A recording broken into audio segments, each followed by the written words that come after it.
Assalamualaikum warahmatullahi wabarakatuh. Selamat siang para pejuang cuan. Gimana kabar kalian di siang hari ini? Semoga kalian dalam keadaan sehat semua dan saya doakan sukses semua buat kalian. Amin. Mantap jiwa ya. Dan tentunya buat teman-teman semua, buat rekan-rekan semua ya, semoga kita semua diberi umur panjang, rezeki yang melimpah serta apa yang kita harapkan. Semoga di tahun ini teman-teman ya bisa jadi kenyataan. Amin. Mantap jiwa ya. Dan tidak luput ya kawan-kawan, tetap secangkir kopi harus selalu ada buat menemani kesempatan siang kali ini teman-teman untuk melihat rekondisi daripada keadaan cryptocurrency, yang dimana kalian bisa lihat sendiri untuk market cap secara globalnya teman-teman ya. Market cap secara globalnya ini ya mengalami penurunan teman-teman, dia turun 6,19%. Bitcoin dominance dia ada presentasi masih tinggi 48,7%-an teman-teman ya. Dan kalau kita lihat untuk nilai Fear and Greed Index-nya teman-teman bisa kalian lihat ini turun drastis loh ya. Kemarin itu semalam ya kalau nggak salah, semalam itu masih berada di area 47. Oke, masih berada di area 47. Sempat saya bilang itu jangan sampai Fear and Greed ini nyentuh di level 30-an something. Kali ini malah nyentuh di area 37, yang dimana ini menunjukkan ketakutan orang-orang untuk masuk kali ini. Masih dalam kondisi fear ya. Dan kalau kita lihat bersama di sini untuk Bitcoin juga teman-teman, Bitcoin ya berada di area 26.600, Ethereum berada di area 1,6 ya, dimana dari area setway-nya dia ini mengalami downtrend juga. Area setway Bitcoin di area 29, Ethereum di area 1,8 ya, dan kali ini penurunan. Oke. Jadi kalau kita lihat bersama teman-teman hampir merata ya, semuanya merah merona-rona ya. Jadi aman lah ya buat aset-aset lainnya yang turun, karena memang hampir mayoritas 99% teman-teman mengalami downtrend semua. Dan di sini ada sedikit informasi nih buat para teman-teman yang minta diupdatekan tentang Bryce ya. Bang, tolong updatein tentang Bryce dong, bahas gimana perkembangannya. Oke, kita lihat dulu untuk price action daripada Bitget Price ya. Nah, ini adalah chart daripada Bitget Price sendiri teman-teman, yang dimana di sini kalau kita lihat ya, dia sudah melewati zona yang kita beri marking warna ungu atau apa ini, warna janda ini ya. Nah, next ketika dia mau turun lagi teman-teman, dia akan berada sampai level ini yang kita beri garis merah ini teman-teman, sampai area 17 atau di area 18-an aja ya. Nah, jadi ketika area ini tersentuh teman-teman, mungkin di sini akan terjadi reaksi pantulan harga ya, tergantung dengan news yang akan datang daripada Bryce. Nah, ketika dia mampu naik teman-teman, next target kenaikan daripada Bryce ini mungkin sampai level ini, kita beri tanda dulu teman-teman ya. Nah, ini bisa menjadi area ya. Area ini kan ada area sedikit konsolidasi atau area supply ya. Ada yang bilang seperti itu, ada yang bilang area-area ya memiliki nilai juga gitu. Nah, mungkin ketika Bryce ini semisal pergerakannya seperti ini ya teman-teman, semisal nih ya, kita hanya bisa memprediksi, yang bisa mengeksekusi ya market itu sendiri itu ya. Semisal dia turun ke sini ya, nyampe sini ada reaksi pantulan dan ada news yang mungkin bisa membawa harga Bryce ini jauh lebih tinggi teman-teman ya. Di sini mungkin pergerakannya akan seperti ini teman-teman ya. Semoga saja, oke. Semoga saja dia bisa seperti ini teman-teman, semoga ya. Semoga saja di sini dia koreksi dan bisa naik lagi jauh lebih tinggi, harapannya seperti itu. Nggak mungkin aset itu naik tiba-tiba naik tinggi, enggak ya, tapi tetap ada yang namanya naik konsolidasi atau sedikit retracement, naik lagi turun lagi, naik lagi seperti itu, atau downtrend, konsolidasi, downtrend lagi, konsolidasi atau retracement, downtrend lagi seperti itu. Dan kalau untuk Bryce gimana Bang untuk jangka panjang?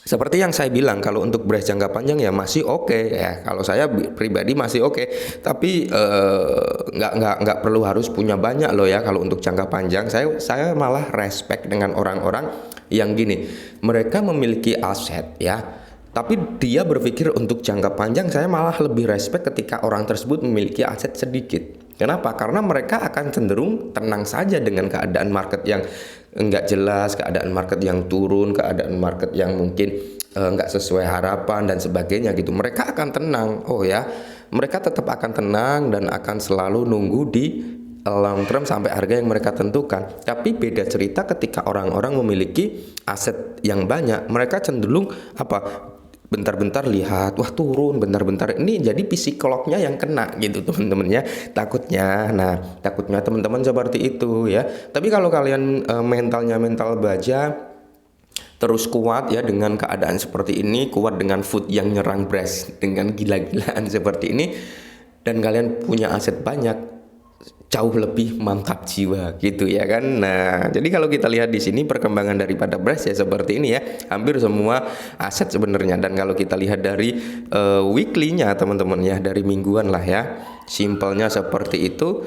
Nah, di sini dalam kondisi downtrend juga ya. Ini untuk si Brass ya dalam kondisi downtrend. Nah, jadi kalau kita buka di Bitcoin juga sama saja downtrend. Kita buka di Shiba sama saja downtrend. Kita Ethereum sama juga downtrend. Cardano, Solana semuanya downtrend juga. Dari all time high-nya tetap turun teman-teman. Penurunan itu antara 78% sampai 90%-an. Oke, kalau si Brass ini sekitar 92 atau 93% ya antara itu teman-teman. Dan di sini langsung kita menuju informasi yang mungkin teman-teman juga mau melihat gitu, langsung saja ya. Nah, di sini informasi yang pertama dari Bitget Brass coming soon ya teman-teman. Ini kayaknya exchange your cryptocurrency peer-to-peer-nya kayaknya ya.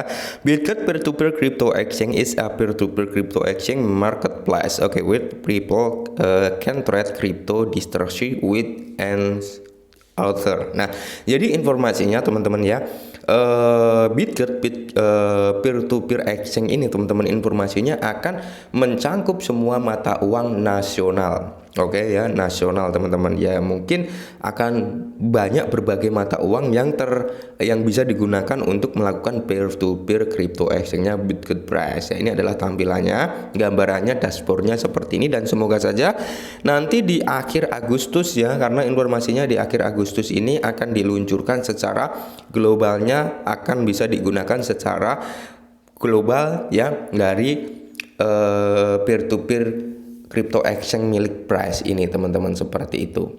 Nah, dan informasi yang berikutnya teman-teman dari Bitget Brass, yang dimana kemarin kan dia sempat ada event itu ya, event untuk melakukan perdagangan dengan hadiah sebesar 50.000 US dollar. Nah, sebenarnya kalau menurut saya pribadi teman-teman ya, ketika Brass ini mampu mengelola semua proyeknya, mampu mengelola perkembangan proyeknya, karena proyek yang diluncurkan oleh tim Brass ini kan bisa dikatakan proyeknya bagus-bagus, cuman belum ada salah satu pun yang menonjol ya, kayak Bitget exchange-nya, terus apa itu namanya, real estate-nya ya, terus ada Pybreeze dan sebagainya ya kan, swap-nya itu belum ada yang menonjol teman-teman. Nah, ketika Brass ini mampu mengelola aset proyek-proyeknya itu dengan baik ya, dengan memberikan fitur-fitur, memberikan kemudahan dan menggarap dengan serius, tidak menutup kemungkinan teman-teman, tanpa Bitget Brass harus mengadakan event perdagangan seperti ini, volume daripada Brass ini akan naik teman-teman ya. Semoga saja daripada tim Brass bisa